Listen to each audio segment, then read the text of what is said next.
Hey everyone, Brendan Snyder here. How are you? Thanks so much for joining me and welcome to my Metallica CD collection run through. The band formed in 1981 and have since that time, 44 years, released 11 studio albums. Thing is, I have a 40 plus CD collection that's made up, of course, of their studio albums, but also soundtracks, live albums, EPs, promo only albums, fan club only albums, website only albums, bootlegs, and box sets. So we're going to get into that here in just a bit. I'll run through the whole thing with you guys. I'm going to do it chronologically. But before we start, if you're new to my channel and you haven't already hit the subscribe button, please do. Also leave a comment, hit like. All those things do help support my channel. I'd greatly appreciate it. And of course, it's an added bonus by turning on notifications. You'll never miss an episode and stay up to date on really cool things like this with my Metallica CD collection run through. So as I said, we're going to run through this thing chronologically, and while this one here is not a CD, and that's because it's never come out on CD, I do have the Record Store Day only release of the Metallica EP that they first put out, the No Life Till Leather replica cassette that they did of their demos. It was supposed to kick off their whole box set reissue campaign that they're currently doing. They couldn't get the rights for everything. This is a issue between Dave Mustaine and the band. So that cassette was all that came out from it. Maybe one day they'll all come to an agreement and we can get a CD version of that and a box set, of course. But as we jump into this thing, album proper wise, 1983, Kill 'Em All, the debut studio album from Metallica, arguably one of the greatest debut albums from a metal band. Lots of great stuff on it. Their second album, Ride the Lightning, 1984. This one has Hit the Lights, which I absolutely love as a track on it. This is probably my favorite of the early era stuff, although I really do like Master, which we're getting to in just a bit. Moving into the first EP, the Jump Into the Fire EP, which had 6 tracks on it here, collecting together songs like Am I Evil and Blitzkrieg, those new wave of British heavy metal cover songs. There's also Creeping Death, Jump in the Fire is also part of this. So basically it took 2 EPs and put them together to do that. Of course, Master of Puppets, the absolute classic. I think most people would say this is probably their best album.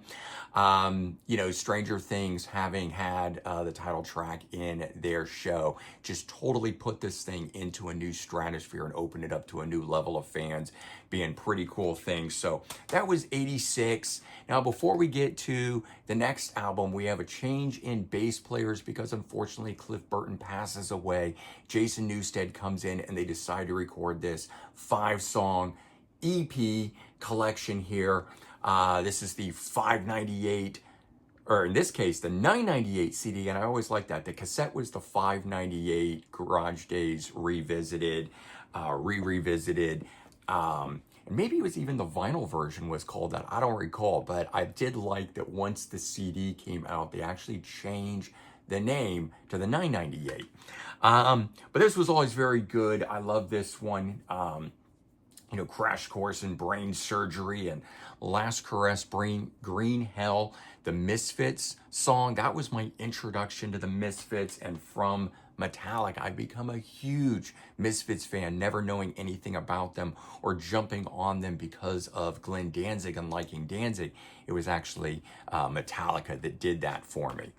All right, 1988, and Justice for All, when the band finally broke through to a commercial level because of the video for the song One, that they had been so reluctant to make any videos up to this point, and the amount of success they had not doing it was very cool, but they finally do it for this one here. Now, a lot of people know, or it's been heavily debated, we thought it might have been fixed during the box set campaign of this, but the bass from Jason Newsted, so low in the mix, right?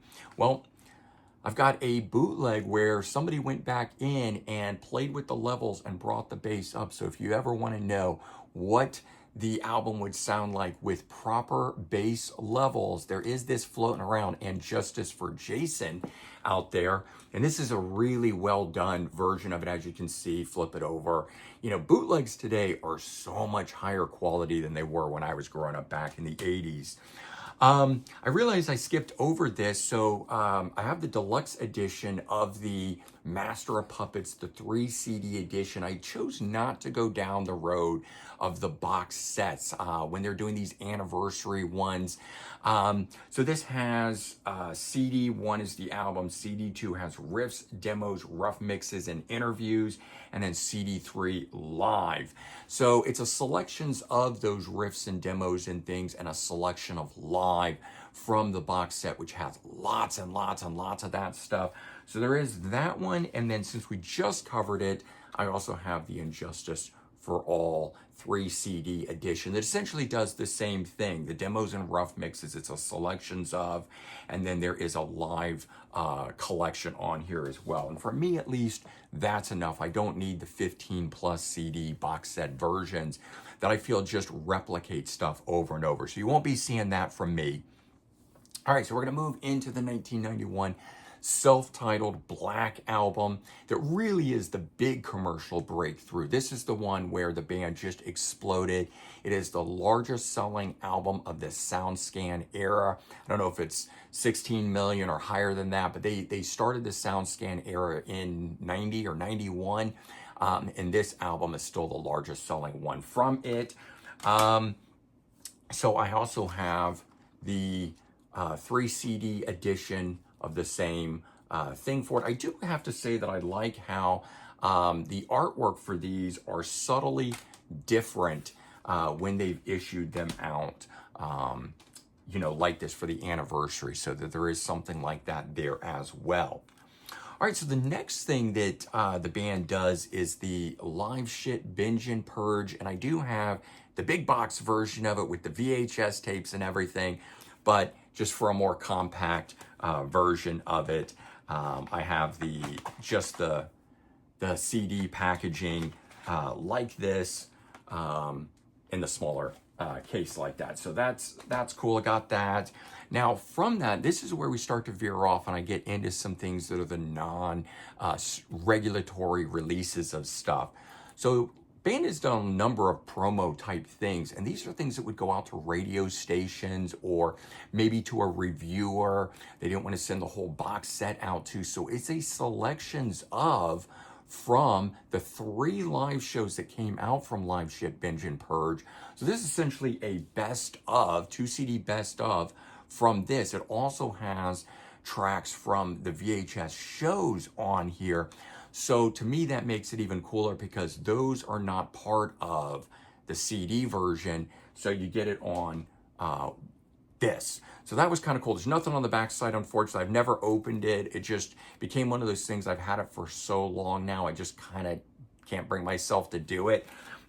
Even though it would be fun to actually hear the selections of in that running order to find out if they fade in, fade out, or if they actually just blended it as one live show.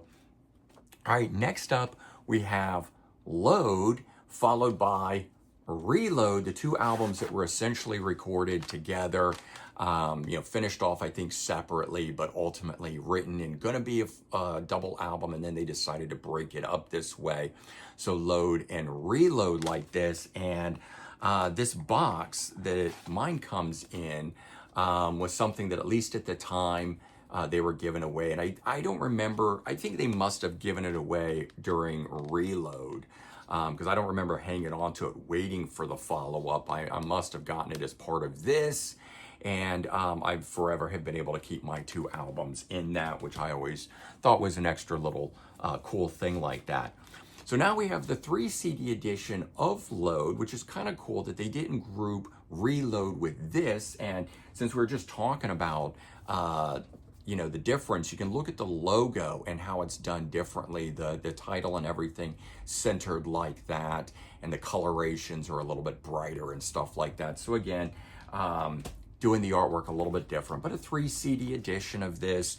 And basically it looks like they will just do this format going forward. So you get the album proper, you get a selections of the riffs, demos, and rough mixes, and then you get the selection of live recordings. But again, I like how that's happening and how that's going on, so that works great for me.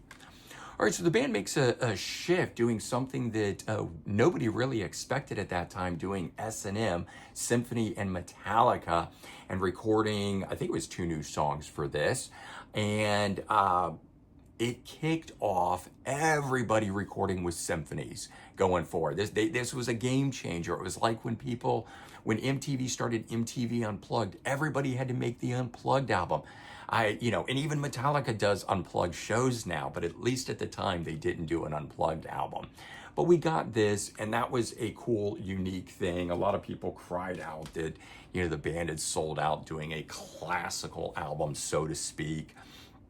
Garage Incorporated followed it up. I think a lot of people felt that with Load, Reload, the Symphony, all that sort of stuff, the band needed to right the ship. And so basically they took the 598 Garage Days revisited, or in the case of the CD, the 998, and they added to it. So that's disc 2. They embellished that and they added out with all the other cassette single and things. And I always liked that they had the Motorhead Ache performance, the 4 songs that are the Motorhead covers, run this off. But disc 1 was all new cover songs featuring a new Misfits song. I think that was Die Die My Darling. So again, great to hear them doing another Misfits song on there. And then the band just totally goes left field. They basically make their Octune Baby. Remember when U2 did the same thing and suddenly sounded completely different? Well, it worked for them. Did not work for Metallica on Saint Anger. This was 2003 by this point. The live disc, this has the bonus live DVD performance inside, which I found to be far superior than the studio album. I always wish I could get a CD version to listen to. Maybe that's going to be in the box set, an audio of it. I would love for this to get a remix. Didn't happen, unfortunately.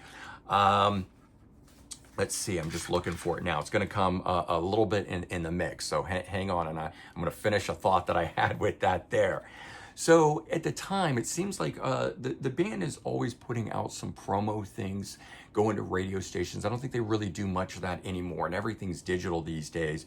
But we got this release, which is a little hard to see, and you would think this is related to the Black Album, but it's not. It's a 2 CD set called Saint and Anger. So compilation disc that was promo only. Flip that around just so that reads nice and right for you guys. It was just all the stuff that was leading up to trying to promote the album itself. And they put these out. This was Mandatory Metallica 03. There's other Mandatory Metallica promo discs from earlier that I don't have. I don't know if this was the 3rd one, 4th one, whatever, but there's at least, I believe 2 more before this one. So this comes out in 03. Again, it's to promote the Saint Anger album. There's nothing from Saint Anger on here. A lot of radio stations were doing Mandatory Metallica at midnight, and they would do 3, 4 plus songs. I know my radio station would do 4 Metallica songs in a row. I think some were doing half-hour segments, but it just became a normal thing. I know that for me at least, I began hearing it lead up to the Black Album, and then when they exploded, it just kind of remained.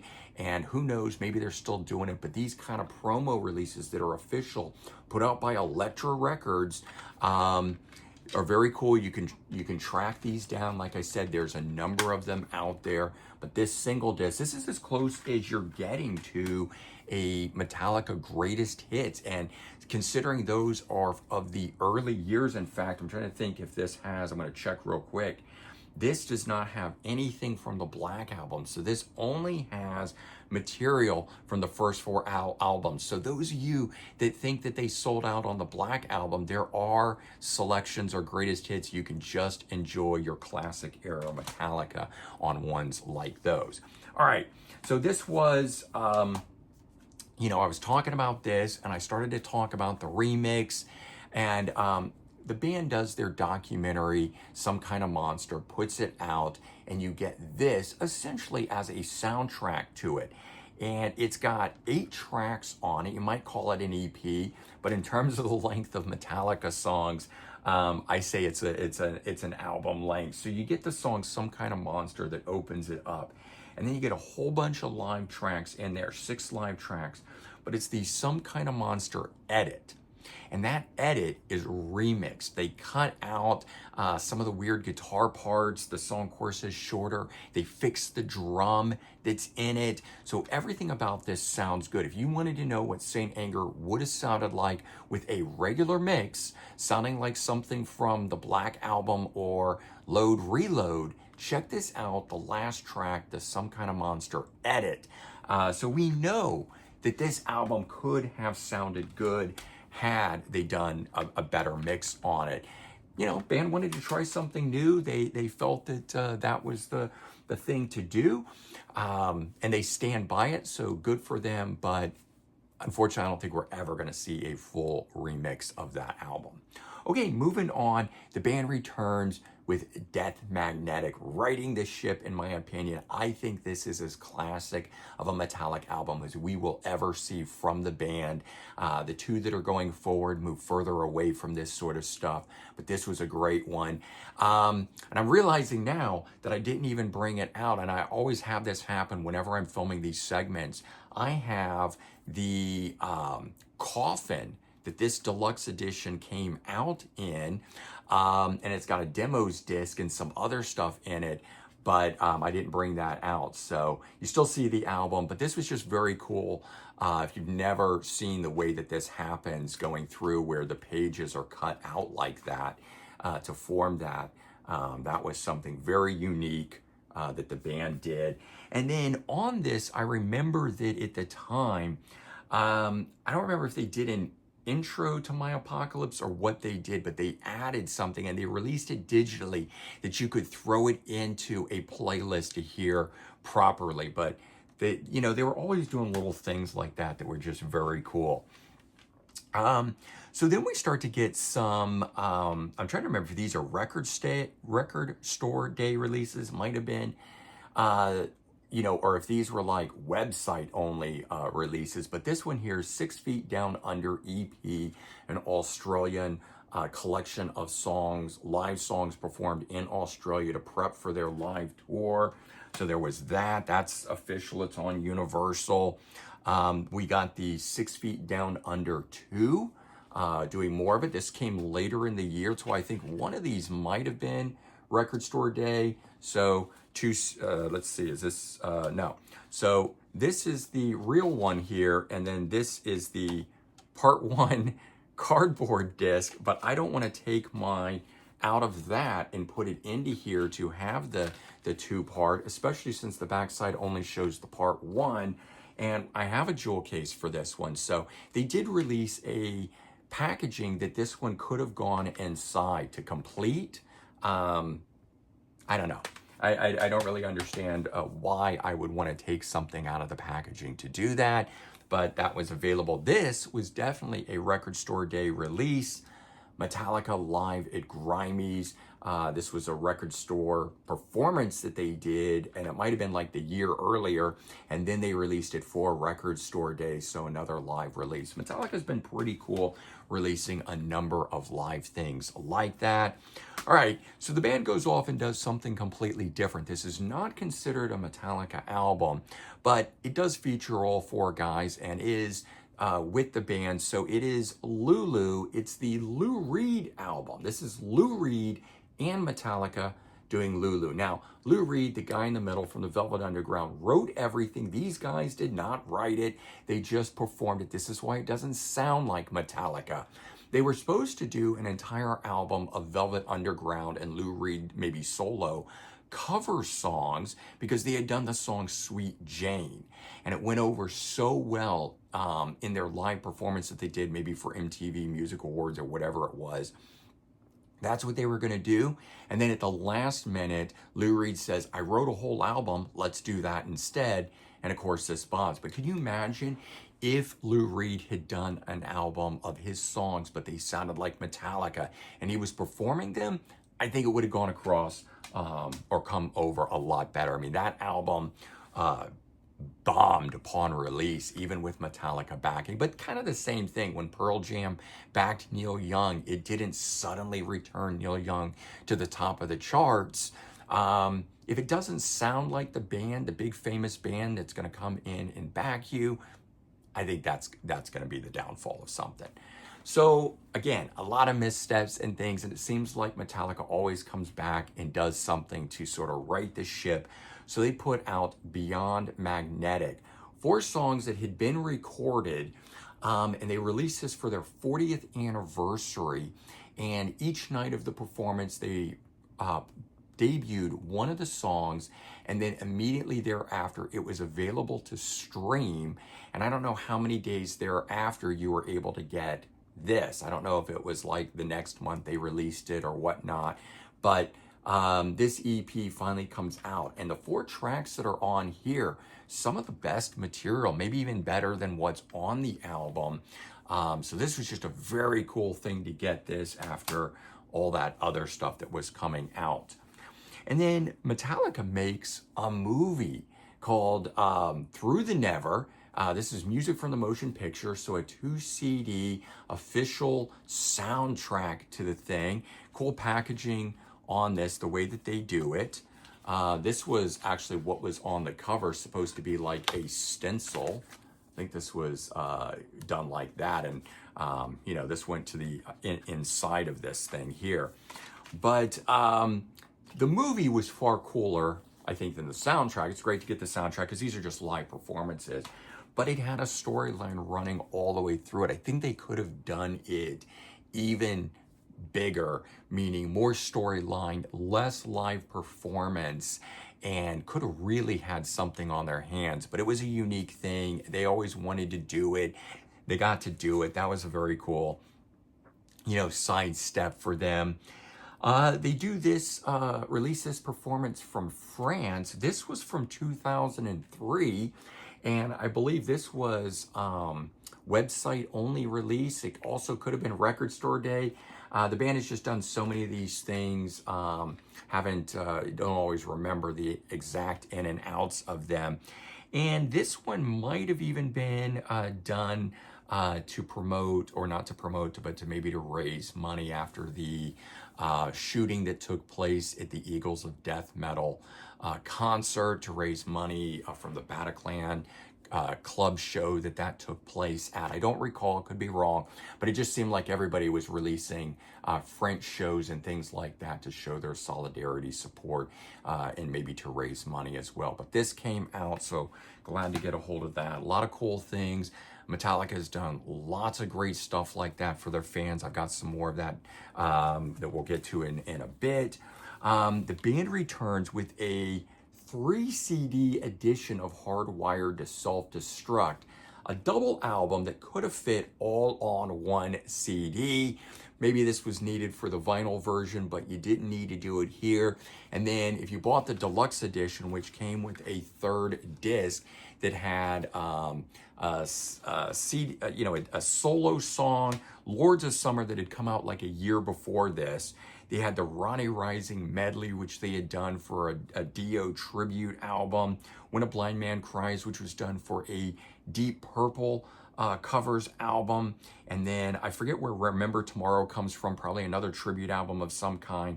And then the rest of it is all live tracks, but you get a whole, 3 albums worth. In fact, the funny thing is the bonus disc was longer than any one of the CDs that was in here. So cool to get deluxe edition, things like that. They've released a lot of this. I think, in fact, they release every show that they do live now.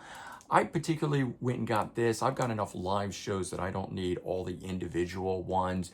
But this one here being an all within my hands helping concert, and these are the acoustic shows that the band does. And there's a lot of cover songs that they do. When a Blind Man Cries is on here. That's the Deep Purple one. Please Don't Judas Me is on here. That is a Nazareth song. We get Turn the Page. That was on Garage Days Incorporated, but that's the Bob Seger. Veteran of the Psychic Wars, a Blue Oyster Cult song is on here. So very cool to hear the stuff acoustic, but then also to get those extra cover songs. So these are available straight from their website. They have art and everything and track listings. This is the only one so far that I've gotten. At some point, next time I'm in a crazy mood for Metallica, I'll probably go to their website and order a bunch of unique or rare shows like that to have for the collection. So Metallica would go and do S&M 2 as a I don't know if this was like the 20th anniversary of the original S&M. I mean, that album, the first one, sold 4 million copies. So, like I said, it was a huge success. So they go and do this. Problem is they repeat a lot of the same songs, though they add in a bunch of extra stuff. So that part's cool. And there's also an entire orchestrated element that's in here. This has the DVD, so 2 CD plus DVD, but I think they should have recorded all new songs that were not part of the original, recorded 2 brand new songs as part of it. It could have been just as successful, but they didn't do that. And the duplication of stuff, I wasn't into, so I rarely pull this out and listen to it. It was fun. They also should have done a proper box set release for it, for which they could have put this inside it and had made it something that we all needed to go get because this had taken place. I don't know, bunch of missed opportunities, but then I think you can say that about just about any band. And then 2023, 72 seasons, very cool album packaging, the 72 written on the backside like this. If you've never seen this, I mean, you probably have if you're watching this because you're a diehard Metallica fan, if you're watching this. But the way that this unfolded was very cool. But the fact that the song listing is only inside here and then the booklet has nowhere to live, I was always a little bit bummed out about that kind of thing, that I felt that they should have done this where, at least on the back side, I could have the track listing. I don't like to have to open up everything to get to that. So this one was actually, I think, 2010 box set when they did the Big Four concerts. And of course, Metallica headlines it, but we also get Megadeth, Slayer, and Anthrax as part of it. So each one CD in here, and then you get, I think I picked up the DVD edition instead of the Blu-ray, but there's that.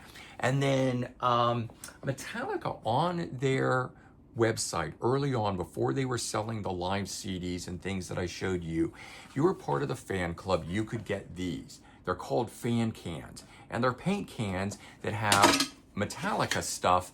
I don't know why I showed you the top of that, but they always had a CD in it of demos or live or something like that.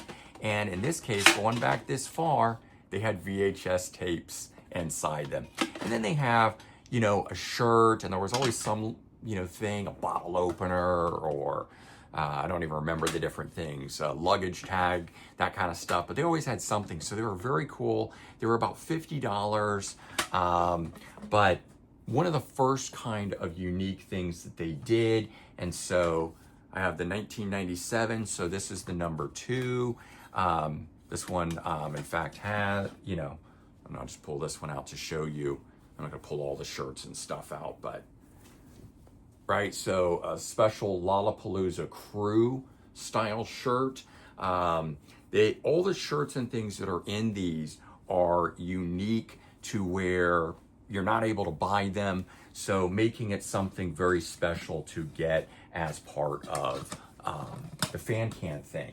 So here's the one where they actually start in with, this is the number 3 fan can. CD, DVDs, and all our CDs and VHSs, I think, up till that point. This is the And Justice for You. And I don't know if this is, nope, they're still doing the VHS in this one. So I don't have number 5. I've got number 6. This one I think is actually closed. I can't get into it, but I think this was the first one that they shifted to the DVD that's in here. So at some point I will track it down. They're very hard to come by. They're very expensive. I want to say, you know, I paid around $50 each at the time of release for these, but even the cheapest version of the number 4 that I'm looking for, or sorry, maybe it's number 5. The number 5 that I'm looking for is $150 that I've seen, and or usually they're missing something, and I'm not interested in anything being missing. I need a complete collection. But there you go. That is the 40 CD plus collection that I have on Metallica. I hope that you've enjoyed my run through of all of this sort of stuff. If you yourself are a Metallica fan and you've got a unique item, what's your favorite item within your Metallica collection? Weigh in, let me know. All right, everyone, take care, have a good one, and I'll talk to you real soon. Bye-bye.